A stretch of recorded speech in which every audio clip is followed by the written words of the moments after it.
If I told you that Nike made a budget version of the LeBron 20 for a lot cheaper but with much better performance, then that would be a lie. It's just not going to be the case. I mean, they're still a great shoe, very comfortable, but how do these compare against the LeBron 20 and what should you know about them? This right here is the LeBron NXXT Gen. I went for the steal.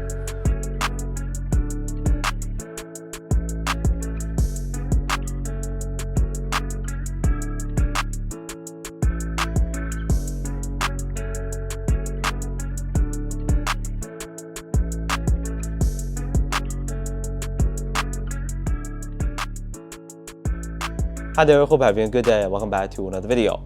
So first, I wouldn't really consider them a budget shoe at all. They have a retail price of $160 US or $200 if you're also in Canada. That leaves them in the mid to higher tier pricing still. I know prices are inflated these days, but I personally would consider a shoe to be affordable at the $100 mark or below. Instead, I think we can count these as this year's alternative, if that makes sense.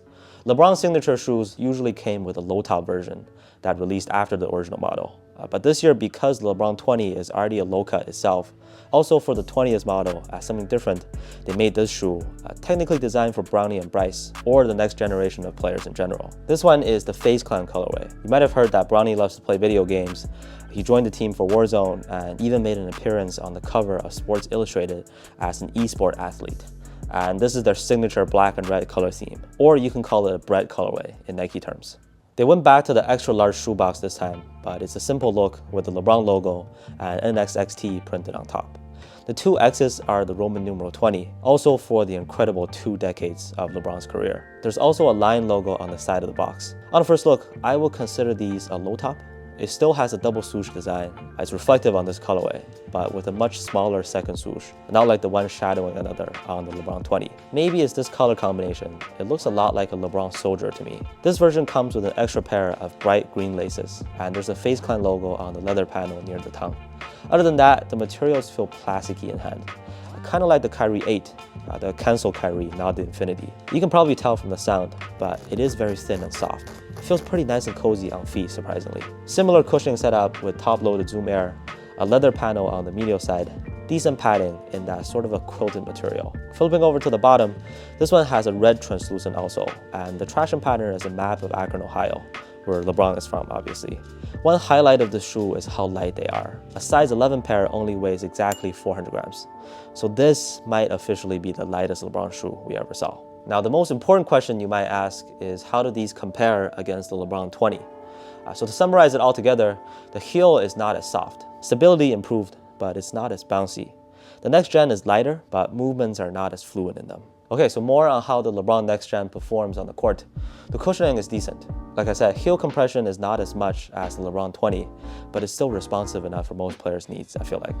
A similar setup tech-wise, so you're not losing much of the cushion from the cushlon foam and midsole in general, but it is stiffer on feet.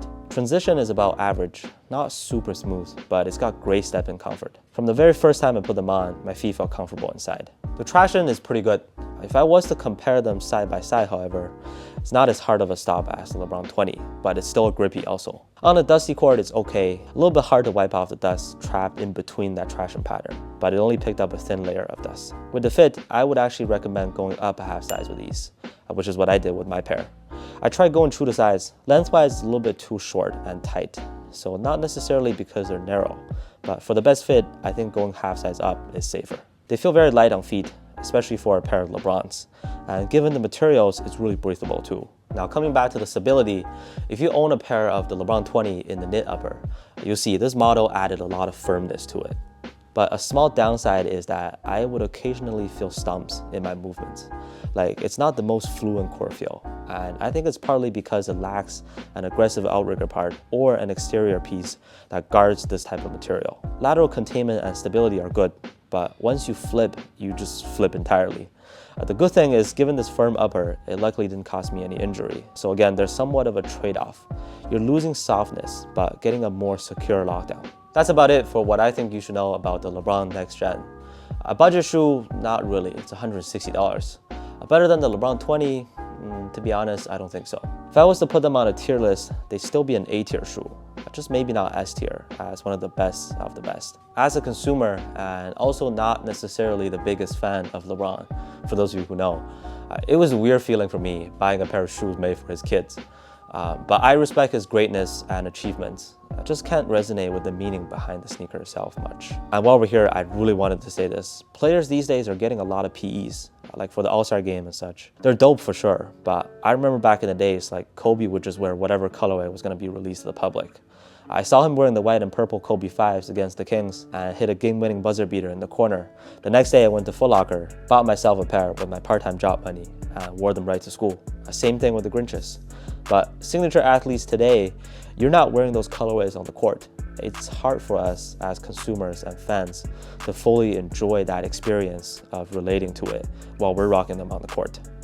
Anyways, sorry, that's all. Thank you so much for watching, as always. I really appreciate it. Let me know what you think about these LeBrons down in the comments, and I'll see you on the next one.